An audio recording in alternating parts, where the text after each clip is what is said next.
Save किया था ना? मैं सिर्फ इसलिए गया था क्योंकि उसने मुझे कॉल किया, that's it. But listen तो. Save it for someone else.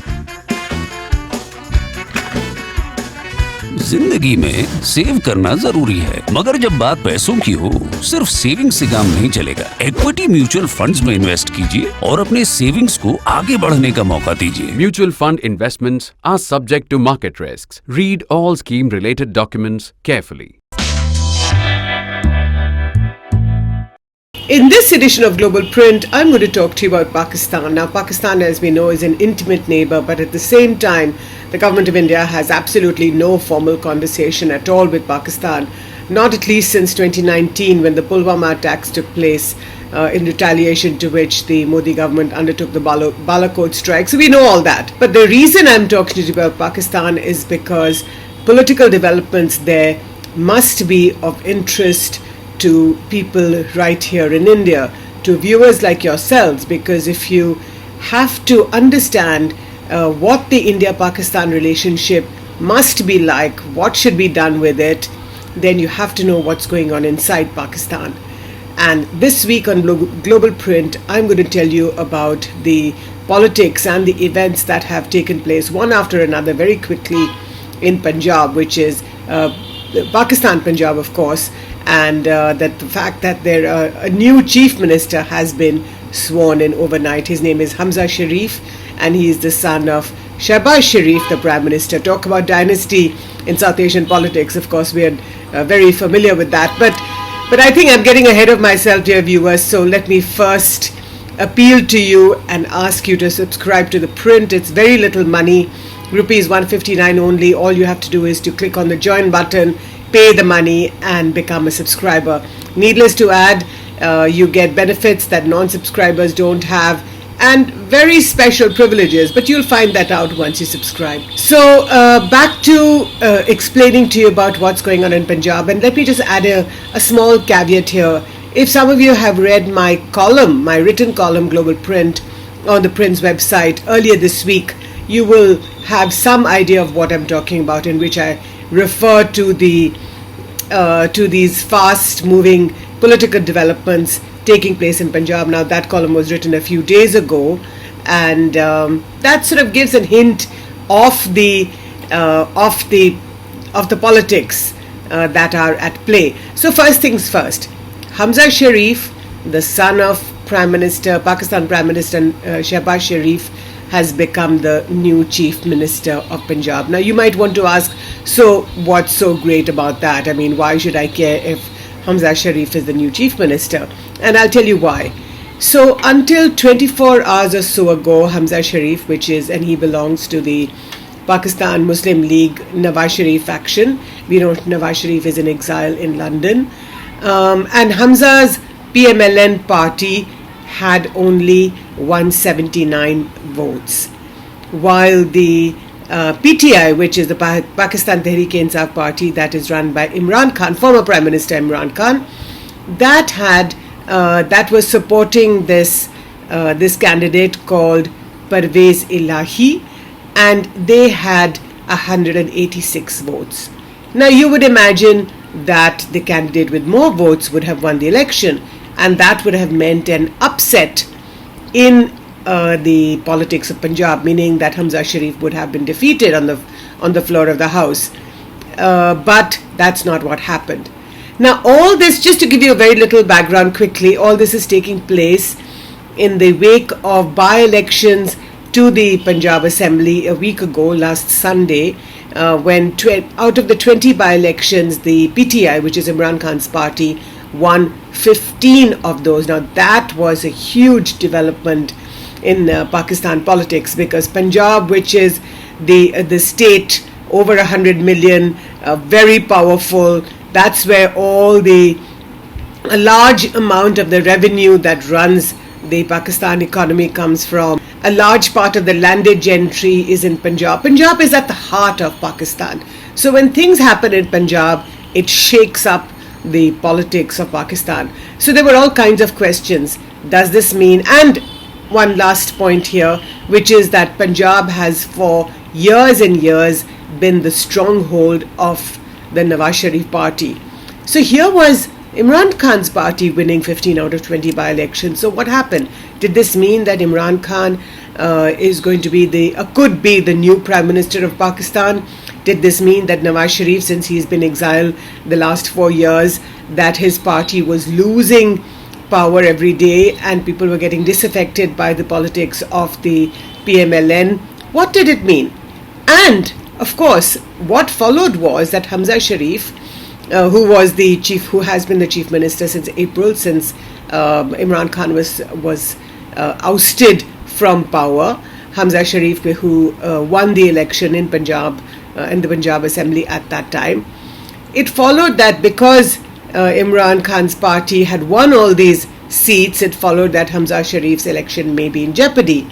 And that exactly was the situation 24 hours ago.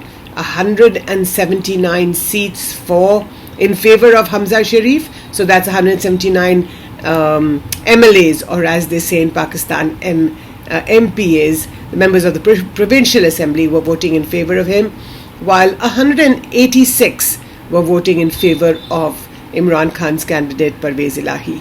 And then, guess what happened? The whole thing overturned overnight. And credit if you want, that's if you're on the side of the Hamza Sharif and the Nawaz Sharif's party, PMLN. Credit must go this time around to Asif Ali Zardari, the head of the Pakistan People's Party. Mr. Zardari has of course been a former prime minister, former president, very much a very powerful player in the politics of Sindh. His former wife, we all know, Benazir Bhutto, once was a very, very popular Prime Minister of Pakistan. So overnight what happened was that Asif Ali Zardari went to meet one of the big kingpins of Punjab politics, of South Punjab politics, whose name is Chaudhry Shujat, and there were these long conversations till late into the night. And when Mr. Zardari emerged late night, he was flashing the V for Victory sign. And it soon transpired by the morning that Chaudhry Shujat party and Parvez Ilahi, that's the Punjab candidate, very much part of the Chaudhry Shujat party. It's called the PMLQ, which basically means that it's very much pro-government or pro-military establishment. So what Chaudhry Shujat had done is that he had split the party, and 10 members of the party who voted in favor of what was supposed to be their own candidate, in this case Parvez Ilahi, were then disqualified by the Deputy Speaker of the House.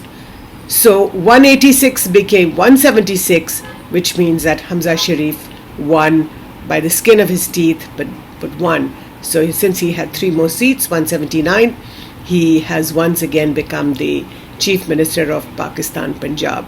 Now that's a huge development. Your eyes probably will be rolling somewhere and saying, why am I interested in all this? Why does it matter to me? So like I said before, if India has to understand what's going on in Pakistan, whether India talks to Pakistan or not, whether you believe that Pakistan should be wiped off the face of this earth or not, it's not going to be wiped off the face of this earth. You may want to believe that Pakistan is an enemy. You may want to believe that Pakistan is a friend. You may want to believe that there must be some normalcy between the two estranged neighbors, both of them born at the stroke of the midnight hour on the 15th of August 1947. And of course, India is celebrating 75 years of independence, and so is Pakistan. So while Pakistan has all these things, an intimate enemy, an intimate friend, and just a normal neighbor, the fact is that for us here in India to want to believe any of the above, we must know what's going on. After all, you should know what's going on even in the house of your enemy. So which is why I'm trying to explain all these things to you. So today Hamza Sharif is the Chief Minister of Pakistan, Punjab. His father, Shehbaz Sharif, remains the Prime Minister of Pakistan, although I would add a very shaky Prime Minister, because if under his watch he could lose 15 of those seats in Punjab, which is his party's stronghold to the Imran Khan's party, then clearly something is happening in Pakistan politics. Now, like I asked the question again, does this mean that Imran Khan is going to be the next Prime Minister of Pakistan? Now, we don't know the answer to that yet, of course. But what is fascinating here is that the people of Pakistan, who clearly are ruled by the Pakistani military establishment, the Pakistan Army and its sister intelligence agency, the ISI. Now, despite all of that, I mean, very often they are influenced by what the military establishment says, and it's very clear in Pakistan. If the military establishment supports a particular party, then you're in power. If they remove their blessings from you, then you are out of power. And this is what happened to Imran Khan. Imran Khan, very much a puppet of the Pakistan military establishment when he came to power 5 years ago or 4 years ago in 2018. And in April, he lost the confidence of the military establishment, who were pretty much fed up with him because the economy was going down and down. The Pakistan rupee has crossed more than across the 200, the 200 rupee benchmark a long time ago. The Pakistan economy is broke. The talks with the IMF are ongoing, but still not been concluded yet.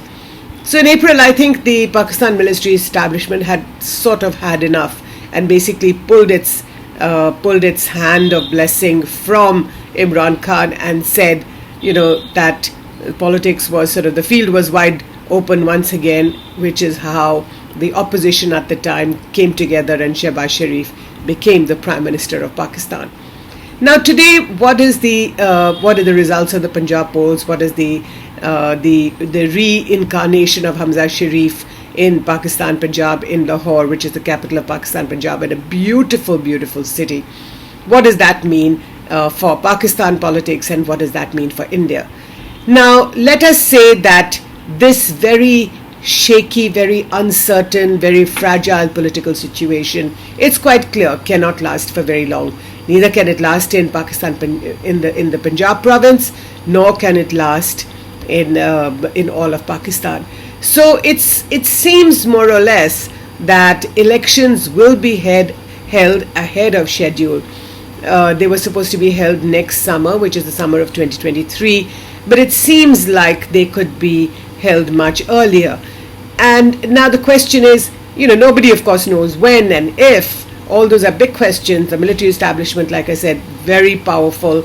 The one force that has remained constantly powerful across Pakistan's history. Now they will also weigh in on the date of the election.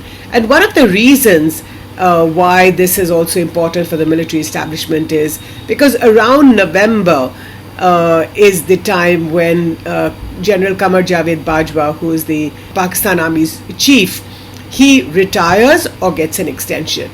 Now, you can argue that if elections are held before, if Shehbaz Sharif loses, if the Nawaz Sharif's PMLN loses, if Asif Ali Zardari's party loses, and Imran Khan becomes Prime Minister again, then Qamar Javed Bajwa, unfortunately, absolutely has no chance for an extension. Because it's very clear that Imran Khan wants his own man to be the head of the powerful Pakistan army. And his own man is said to be none other than Faiz Hamid, who was, when Imran was Prime Minister, and if you remember about a year or so ago, there was a big tussle about Faiz Hamid. He was then the chief of the ISI. The army wanted him moved out of this very powerful position as head of the ISI. Imran wanted to keep him there, and there was all this there was a tussle between the two. One of the reasons also why Imran Khan fell out with the Pakistan army and Faiz Hamid was moved to Peshawar as the corps commander.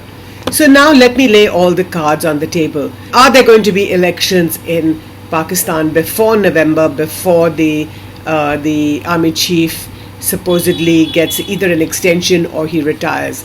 If they are held, if Imran Khan becomes Prime Minister, then one set of things are likely to happen. If Imran Khan loses and the combined coalition, the ruling coalition today in Islamabad, if they keep power, then another set of circumstances will unfold. But what if there are no early elections? What if elections will be held according to schedule next year? And third, what happens to Nawaz Sharif? Is he going to cut a deal? Because after all, his brother Shehbaz Sharif has obviously cut a deal with the Pakistani military establishment, and which is one of the reasons why he is Prime Minister of Pakistan today. But how long is Nawaz Sharif going to stay out? Is there going to be another private deal between Nawaz and the Pakistan military establishment that allows him to come back? Remember that he is perhaps today the most powerful and most popular leader in Pakistan, although he's been in exile abroad for the last 5 years. And last of all, what happens? Is there going to be a new army chief in Pakistan? Is Qamar Javed Bajwa going to get an extension? Is he not? Is Faiz Hamid coming back? So much happening inside Pakistan today. And the last point that I'd like to make is that actually for India, Shehbaz Sharif has been quite good. Remember traditionally that the Nawaz Sharif party and India across governments, whether it was Atal Bihari Vajpayee, Manmohan Singh, and Prime Minister Narendra Modi. Remember in December 2015, Prime Minister Modi flew from Kabul to Lahore to attend the wedding of Nawaz Sharif's granddaughter. It was, of course, said to be a very sudden thing, completely by surprise. But, obviously nothing happens by surprise in South Asia, especially when leaders are involved, and that too leaders like Prime Minister Modi and Pakistan Prime Minister Nawaz Sharif.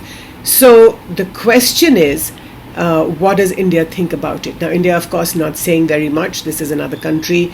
The Indian government, the leadership, the diplomats, all reading the tea leaves as of now. But clearly, one thing is quite obvious, which is that when there is a Sharif in power, that's sort of good for India. So under the leadership of Shehbaz Sharif, it's only been 3 or 4 months. He became Prime Minister only in April this year. Sajid Mir, one of the financiers and plotters of the Mumbai attacks, the 2008 Mumbai attacks, has been picked up. Now, you could say that one of the reasons why Sajid Mir has been picked up is because Pakistan wants to show its good credentials in front of the FATF task force. We know that Pakistan has been on the grey list of the FATF for the last several years. And Pakistan wants to show good faith, because only when it abides by the requisite commands of the FATF will other organizations like the IMF and the World Bank give it the loans that it needs to shore up its economy. In the international community, everything is connected. Politics is connected with the economy, with aid, with loans, with everything else. But at the bottom of it all, Shehbaz Sharif, the Prime Minister of Pakistan, picking up Sajid Mir. Now that's a signal to India, is that we are willing to play ball with you. So if Shehbaz Sharif remains Prime Minister, one set of circumstances will unfold. If Imran Khan returns, then another set. So clearly India watching very carefully, very patiently what's going to happen in Pakistan, and I hope so will you. Thank you so much for watching this video. Do read my column, Global Print, on the Print's website, and I look forward to hearing what you have to say about this video. Thank you.